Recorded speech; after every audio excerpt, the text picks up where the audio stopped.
getting to the final polls, ladies and gentlemen. If you'll notice, the chalkboard behind me says shock polls, because we're getting to that point. Again, the election is next Tuesday. So let's go ahead and dive in. First and foremost, let's talk about the popular vote. Something has changed there. Now, if you'll notice, since Kamala Harris announced that she was running, she's been in the lead for the popular vote. And I told you guys before that that is not what determines the election. It's the Electoral College. But now something has changed. It appears that now Donald Trump may be on track to win the popular vote. This hasn't happened since George W. Bush's run for re-election. So it's been a while. He didn't win the popular vote in 2016, and he didn't win in 2020 either.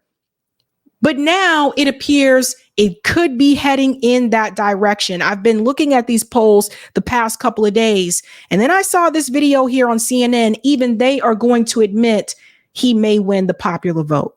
Listen to this. Trump may finally get his great white whale. Harris versus Trump national margin. You mentioned that New York Times poll, a tie. That's actually right in the middle of the spectrum when we're talking about recent polling data.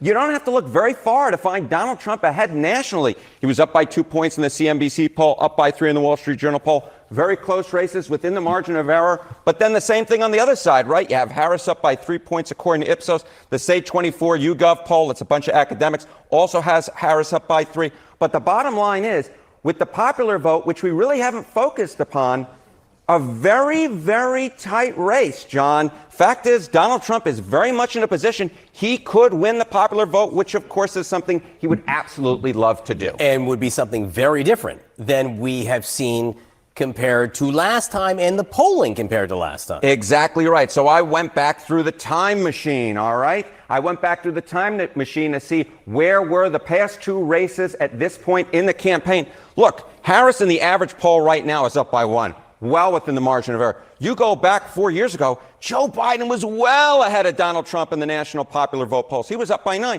Even Hillary Clinton was up by 6 points. So now Donald Trump's in a position he really hasn't been before at this point in the campaign, where he could truly compete, and we can truly say that the popular vote at this point is way too close to call. Of course, this is only going...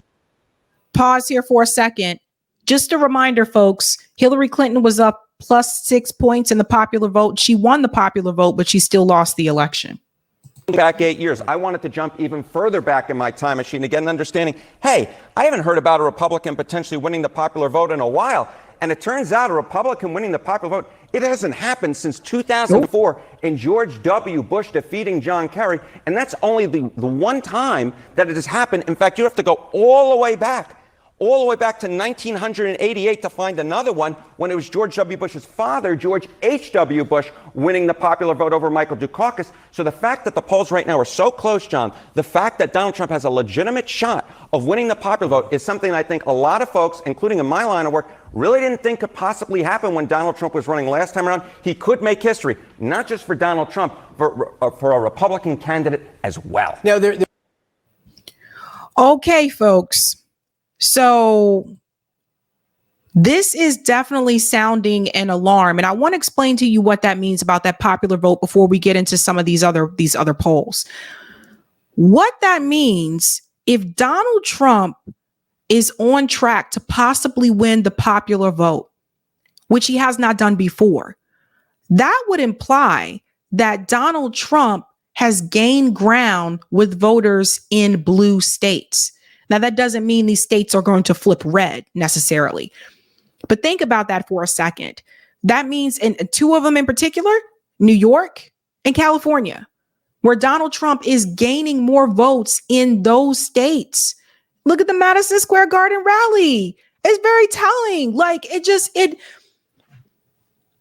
don't know what to say other than the fact that it is very obvious that whatever Trump's team is doing, it is working in his favor. Now, we already talked about the Latino comments at the MAGA rally in Madison Square Garden. Even I don't think that's going to hurt Donald Trump the way that liberal media would want you to think. How do you think about this? He didn't win the popular vote in 2016. He won in 2016. He didn't win the popular vote in 2020. He lost in 2020. And now he's on track to possibly win the popular vote. Let's go a little bit deeper. Again, we're talking about shock polls. Part of the problem is that liberal media made an assumption about early voting. The assumption that they made is that, oh, there's a surge in early voting. It must be Democrats. Apparently, that wasn't necessarily the case. This was reported a couple of days ago. It says more Republicans are voting early, helping break records, nearly 19 million ballots cast so far. So as you can see here, it says the early turnout is breaking records in swing states such as Georgia and North Carolina. The GOP hopes that this surge of early votes will fix a mechanical problem that some in the party blame for 2020. So we can't get into too much of that, right? Because you know how YouTube can be. But what has basically happened here, which I don't think the Democratic Party had this on their bingo card, is that the Republicans this time around seem to have been advised to come out and vote early. Now, in the past, it's been the Democrats that did that. Democrats were the ones more likely to vote early or by mail-in ballot in 2020 or 2016. And this time we saw a shift. And I don't think that this is something that Democrat strategists were prepared for. I think they just expected the Republican Party to repeat the usual pattern that they are used to. And then there's this, because I want to get into this discussion here on ABC News as well. And we're going to tear these polls apart. We're going to tear these polls up. We're going to dive into some data because look at this. This was on ABC. 7 states that are almost certainly going to determine the presidency. Things close as ever, and we're seeing a very slight Trump edge in several of the battleground states. Kamala Harris's numbers have gone down just a little bit. The 7 states that are almost certainly going to determine the presidency. Things close as ever, and we're seeing a very slight Trump edge in several of the battleground states. Pause. Everybody take a look at this. Pennsylvania, Trump is up 0.3. North Carolina up 1.3. Georgia up 1.6. Arizona up 1.9. Nevada up 0.2. Even in Wisconsin, although I'm going to debunk that when we get to our little 270 to win. And Harris is up in Michigan by 0.5. This is not, if you're part of the Kamala Harris campaign, this is not good. This isn't good. We're not going to see any more. I don't think there's going to be any more polls. The election is literally next week. So that's why the panic. And let me say something else here as well. Kamala Harris's campaign manager was on MSNBC, and she said that what they see internally, it's looking good, and they feel that they can win this thing. If that were true, they would not be releasing attack ads against Jill Stein, third-party candidate who a lot of people probably didn't even know was running until you guys released those damn ads. So there's that. If that were true, why the state of panic? If that were true, why do you need celebrities to come out at every single event to hype up Kamala Harris? I don't believe that it's true. And I have the data to show you why I don't believe that it is true. We're going to start with North Carolina.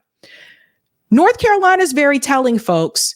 When we look at early voting here, what you can see is that so far in North Carolina, early voting, there's been over 3.1 million mail-in and early in-person votes cast. But look at this. The registered Republicans, they have edged out the Democrats in North Carolina with this category.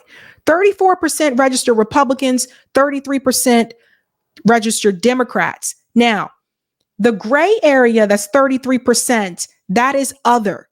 Now, they don't break down what other means.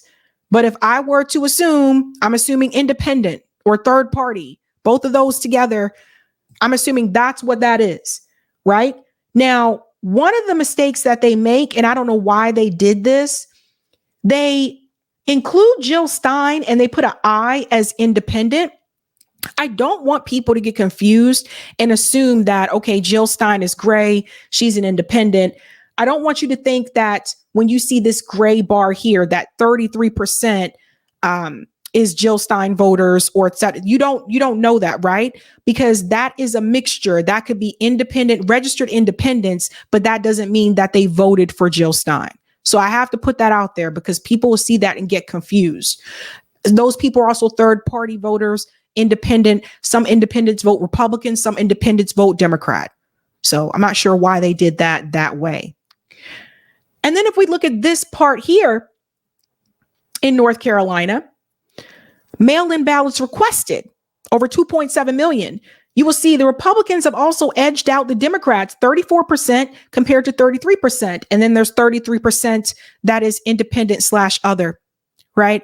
So what we are seeing is that the Democratic Party made an error in judgment. They underestimated the Republican early voting turnout. Something else about North Carolina that I think is pretty shocking, because corporate media isn't showing you this. Kamala Harris's campaign is pulling out of media buying in North Carolina. As someone who lived in, this is me, by the way, someone who lived in North Carolina, I can tell you the cities listed below are more likely to be blue. This probably means that her campaign doesn't see a viable path in North Carolina. Now, what is this all about? Check this out. Kamala Harris Media Buying and Analytics is revising her broadcast flight from October 29th through November 5th in the contest for U.S. presidential. So far, we've seen over 1.7 million removed from Charlotte, Greensboro, Greenville, New Bern, Norfolk, Raleigh, and Wilmington markets. You can see it here. These are all the markets that they're referring to here. And again, as someone who, I lived in North Carolina, I'm here to tell you, these are particularly the blue areas. For example, Charlotte went to Biden. Raleigh went to Biden. Greensboro went to Biden in 2020. These are the areas that are more likely to be blue. So if Kamala Harris's campaign is doing so well in North Carolina, why would Kamala Harris pull out $1.7 million from the blue cities in that area?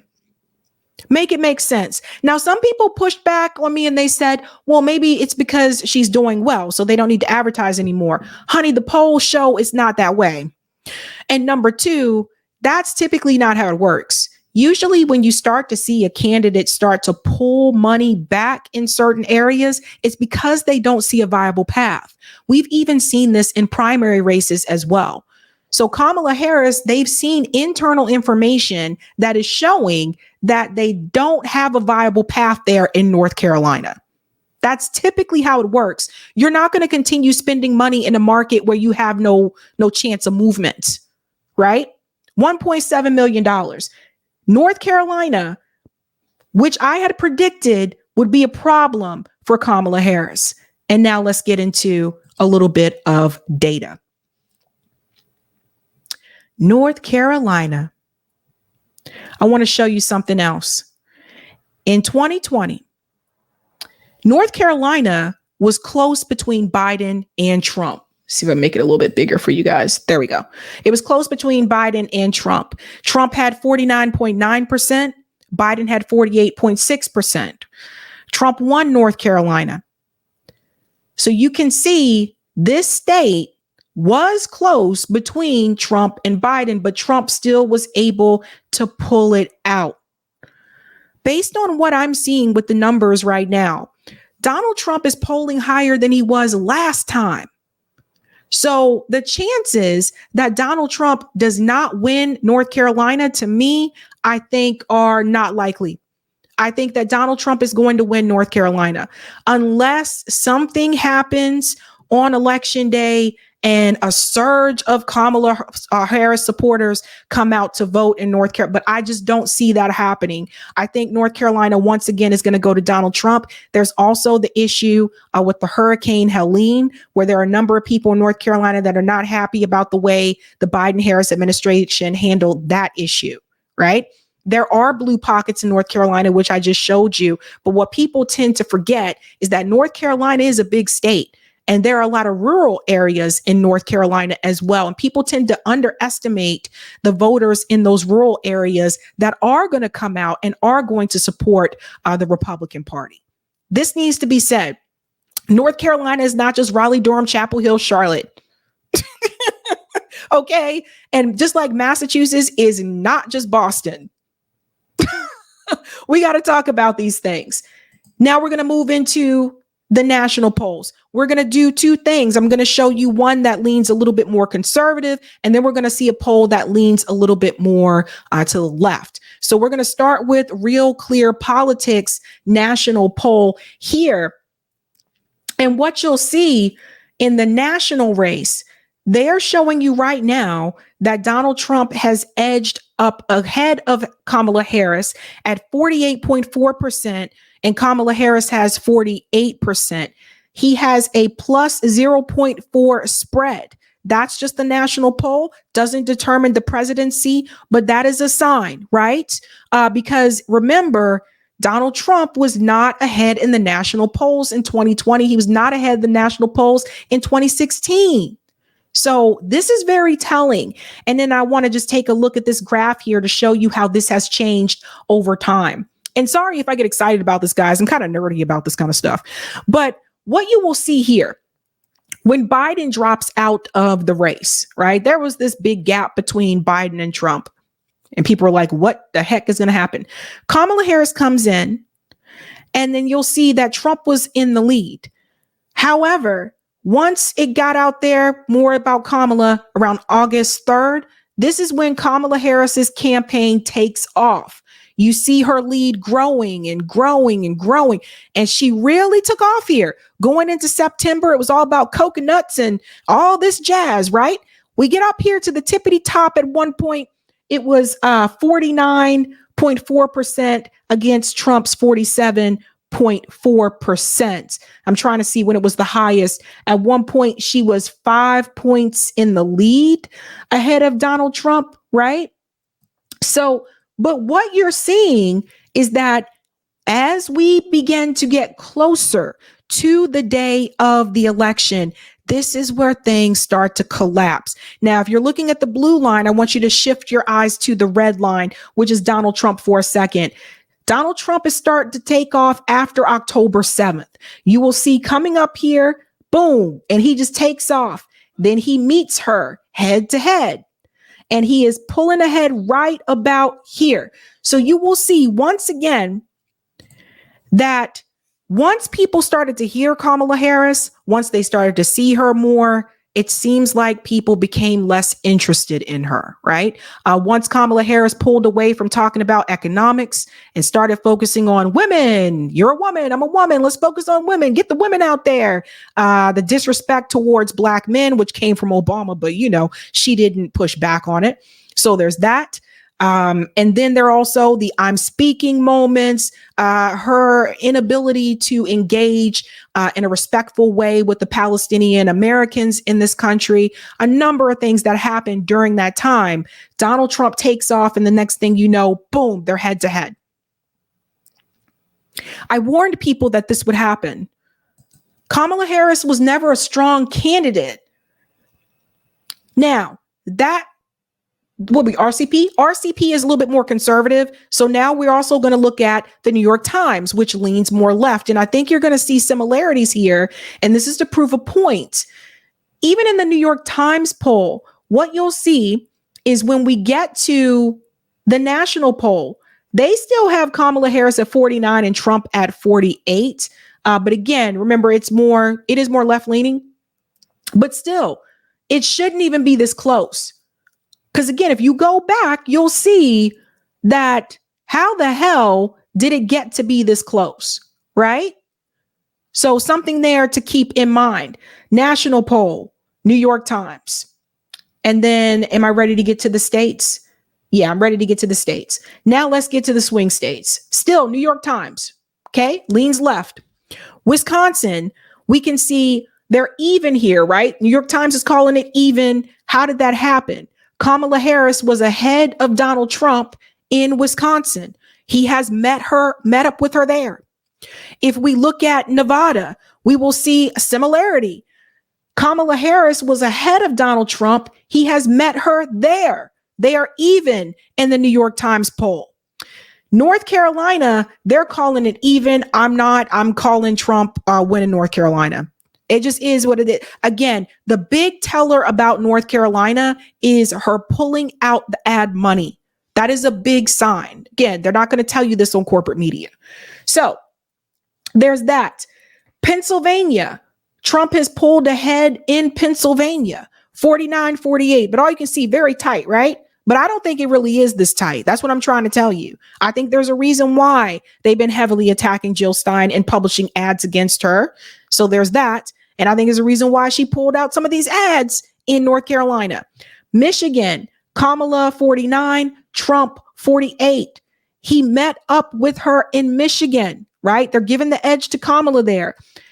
Georgia, Trump 50%, Kamala 47%. Arizona, Trump 50%, Kamala 47%. So the point that I'm trying to make is this. It was not this way in September, but as we go along, you will see that it is. Now we're going to go back to RCP, which again leans a little bit more right. And we're going to dive into Arizona. This is very telling as well. When we look at Arizona with RCP, we can see that Donald Trump has plus 2.2, 49.6 versus 47.4. We can see that there were gains here. At one point, they were tied in Arizona. And as you can see, Trump just kind of took off once October arrived. We can go into other ones as well. And you'll see, let me come up here for a second because they also do this day. I like this when they do this day in history. Arizona, this day in history, what it's showing you is that in 2016, Hillary Clinton was plus 1.5 and Kamala's not plus 1.5. What that also tells you is that it seems like they overpolled with Hillary Clinton.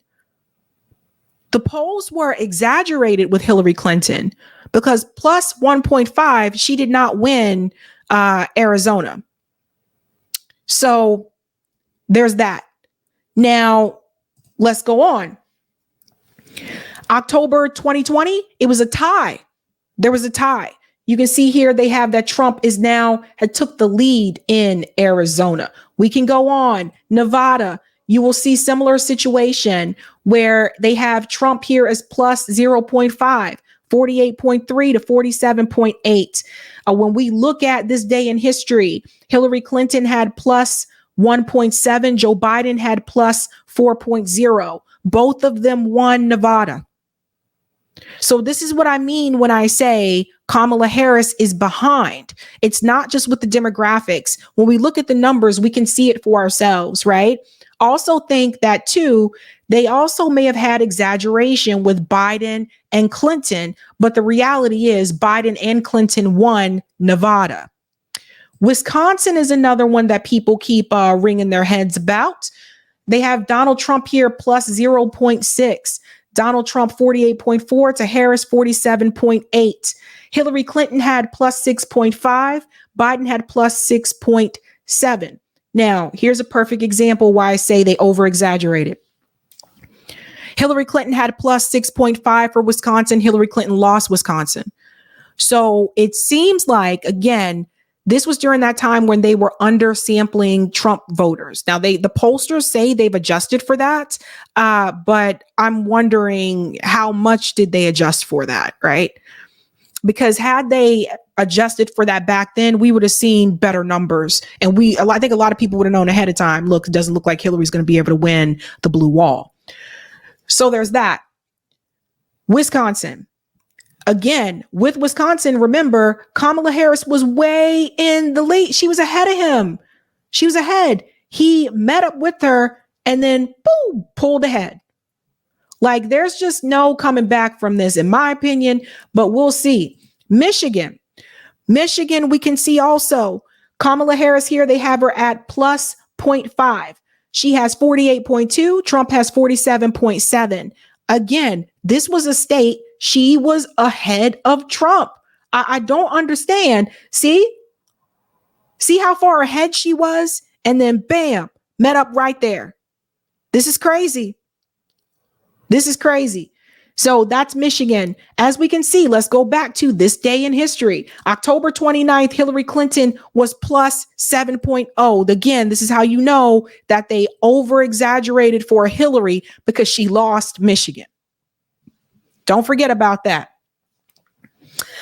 Even with Biden, plus 8.2. Biden won Michigan, but it was close. So we have to remember that. Pennsylvania. Okay, this is the one that's giving a lot of people headache. RCP has Trump at 48.1, Harris at 47.5, Trump 0.6 is the spread there. They have him in the lead. Pennsylvania was another one where at one point Kamala Harris was ahead of Donald Trump, but he caught up with her. RCP has him in the lead for Pennsylvania. Hillary Clinton's another one. They had her at plus 5.0. They had Biden at plus 4.3. Again, over-exaggerated. Clinton lost Pennsylvania. Biden won Pennsylvania, but at the same time, not by as much as they were predicted to win it, right? Now we're moving on to North Carolina, which I just showed you again on the New York Times poll. They have Donald Trump at plus 1.0, 48.5, Harris 47.5. North Carolina is another one where this one I said from day one was going to be tough for Kamala Harris. RCP never had her in the lead in North Carolina. So keep that in mind. Clinton was plus 3, Biden was plus 0.6. Neither of them won North Carolina. We pivot on to the final swing state, which is Georgia. Georgia. They have Trump at plus 2.4, 49.3 compared to 46.9. So what we can see is that on this day, Biden was plus 0.4 in 2020, and Trump was plus 2.5 in 2016. Hillary Clinton didn't win North Carolina. And we also know that Georgia, and Biden was able to win Georgia. But remember, it was very close.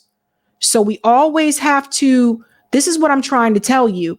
If you're looking at these numbers, again, Trump is still holding the lead in Georgia. I think Harris took the lead briefly at 48.4 in early September, but hasn't had a lead since then in the state of Georgia. So I'm not going to sugarcoat things for you guys. The reality is, even though Biden was able to win Georgia in 2020, that race was extremely close. He didn't win by a lot. So where does that put us? It puts us at 270 to win. It's time to do the damn thing. Let's dive on in. We're going to make predictions here. So here we go. I know Susanna said, Jesus, this is crazy making. It's crazy. I told you. I knew she would blow that lead. I just knew it. They should have continued talking about the economy. They went straight down the I'm a woman and I'm black and you're black and we all are together because we're all blackity black, or we're all women. That was a terrible idea. All right. Time to play. And I don't know why it did this again. Like, did someone play with this? I have to change these again. I don't know why it keeps doing this when I had it as one way, but sometimes these things change. So we're going to bring the swing states back in and we are going to make some predictions. We're making these predictions based on the information that I just showed you. Because the reality is, folks, that's what I got to go on. That's what I have to go off of. Okay. Let's go ahead and start with just doing the swing states, obviously. We're going to start with the Sun Belt here, ladies and gentlemen. I think that'll be the easiest one to make a prediction of. I told you guys back during that time, right now, Democrats 226, Republicans 219. So one thing to keep in mind is that the Democratic Party has an advantage. They are already ahead with 226, right? But I just kept it real with you. When Biden was in this race, I told you I believed that Arizona was going to be red. And the reason why I said that is because of the border issue. That doesn't change for me with Kamala Harris. I am going to make Arizona a light red. I believe that Arizona will be a Republican, a red state again, simply because of the immigration issue with the border. That is something we've heard a lot from people in Arizona. So I will make that one for Donald Trump. Then we're going to pivot over here to Nevada. Nevada is interesting. Kamala Harris and Trump have kind of been going back and forth with Nevada. I feel like it could go either way. Kamala Harris just had a rally there in Las Vegas. This one's going to be a tough call, but if I had to make a guess, going back to what we just saw, let's go back up here to Nevada. Sorry, guys. I just want to check one more time. Make sure I got my numbers straight. Yeah, I need to see this chart. Yeah. I think going back to what I saw, I think Nevada may actually become red again, a light red. Although this one, Nevada is going to be, that's a tough one for me. But I say that just because of the way that the polls have been trending. So because the polls have been trending favorable for Donald Trump in Nevada, I think that has a possibility of going to Donald Trump if I were to make a prediction today. That one's going to be a tough one though, guys. So if I get that one wrong, please don't shoot me. Now we're going to move our butts over to Georgia. I said this from day one and I still stand by it. I said it when Biden was in the race and I'm saying it with Kamala in the race. Every poll that I've looked at, including some of these ones with the Muslim voter polls as well. Remember, there is a significant Muslim population in Georgia, Pennsylvania, and Michigan. I'm actually going to give Georgia to Donald Trump. I believe that Georgia is going to be red again.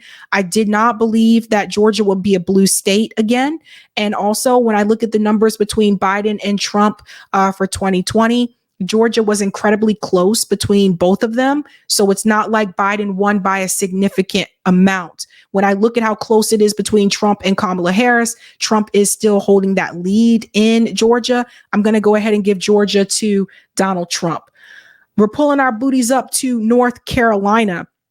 North Carolina, again, based on the information that I showed you about them pulling $1.7 million of media out of North Carolina in those blue cities like Charlotte and Greensboro, that tells me that something internally is telling them that Kamala Harris is not going to be able to pull it out in North Carolina. So that one is going to be a light red as well.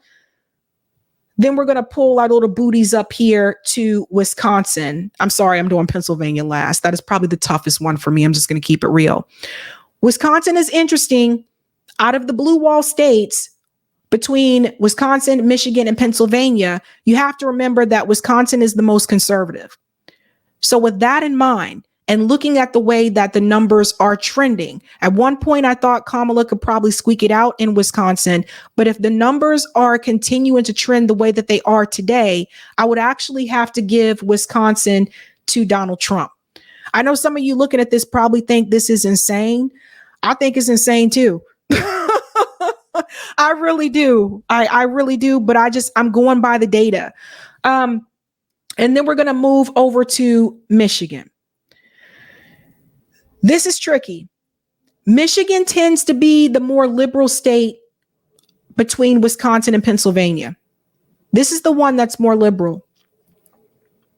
However, while I'm tempted to give that one to Kamala Harris, the recent endorsement of Donald Trump from the Muslim mayor of Dearborn Heights, that gives me pause. The fact that Donald Trump has now caught up to Kamala Harris in Michigan, that gives me pause. The fact that Jill Stein has the most support between Muslim voters in Michigan above Kamala Harris, and that particular demographic did help pull Joe Biden over, in 2020 with Michigan, that definitely gives me pause. So because of that, I'm going to have to say, then there's the auto workers. Some of the auto workers not feeling too keen about electric vehicles coming in because that could affect their jobs. There's that as well. There's the economy issue. We're talking about people that are in communities where people have these jobs like manufacturing. They wanted to come back. So there's a couple of things happening here with Michigan. And because of that, people are probably going to slap me over the head for this one, but I'm going to actually make Michigan light red for Donald Trump. I think he might be able to squeak it out in Michigan, even though it's more liberal. And that's because of the issues that I just told you. And now we go to Pennsylvania. Pennsylvania is probably the hardest one on this map because the reality is when you look at Philly, you look at Pittsburgh, like these are cities that are more likely to go blue. Biden won Pennsylvania. Trump won Pennsylvania. But before 2016, Pennsylvania was blue. I was surprised when it turned red in 2016. That being said, the fact that once again, Donald Trump has seemed to catch up to Kamala Harris in Pennsylvania, that in itself is very telling. So there's that. The other problem that you run into in Pennsylvania, which I covered a couple of days ago, Kamala Harris is not doing well in Philadelphia the way that Joe Biden did. Joe Biden had an advantage because he's from Pennsylvania. People were willing to give him the benefit of the doubt because he's one of them. Kamala Harris is not seeing that same type of, support that Joe Biden saw in Pennsylvania. Now, what has thrown a wrench into this is the comments that were made at the Trump MAGA rally. The fact that Pennsylvania does have 450,000 Puerto Ricans, Americans, who some may be offended. Is that going to be enough to make most of them want to come out and vote for Kamala Harris? I don't know that it will. Plus, I think voter registration in Pennsylvania ended already anyway. So that being said, and considering that even though Joe Biden won Pennsylvania in 2020, he also won it by a narrow margin against Donald Trump, and Kamala's not from there, with everything that I told you, I'm giving Pennsylvania to Donald Trump. Listen, this is very hard for me to do. This was very hard. Like I went over this in my head multiple times. And part of me still wants to go back and change Michigan to Kamala. Like part of me wants to do that, but I just don't, I don't know, man. I don't know how she pulls this out without the Muslim voters. If I am correct, this would mean that Donald Trump would sweep the swing states. And I can't even believe it. Like I'm trying to figure this out myself. I'm like, I throw my hands up in the air sometimes saying, "Ayo, let's go." I'm confused. I don't understand it, but I'm just going by the data. I'm going by the data, and I'm not a Trump supporter. I'm not a Kamala supporter. I'm voting for Jill Stein. But based on the data and based on some of the activity that's been happening behind the scenes with the campaign, pulling out ads, removing money from certain markets, that's a sign. We could be possibly looking at a Trump swing state sweep. That would bring you Donald Trump to 312, and that would bring Kamala Harris to 226. Anybody want me to change it? I can change it. I can go back and make Michigan. I can make Michigan lean blue, right? That still gives the edge to Donald Trump. Like she still can't win. And let's go back and add Pennsylvania. I mean, I don't know. We playing around having fun, right? Even if she gets Michigan and Pennsylvania, that's 260 to 278. She still can't win.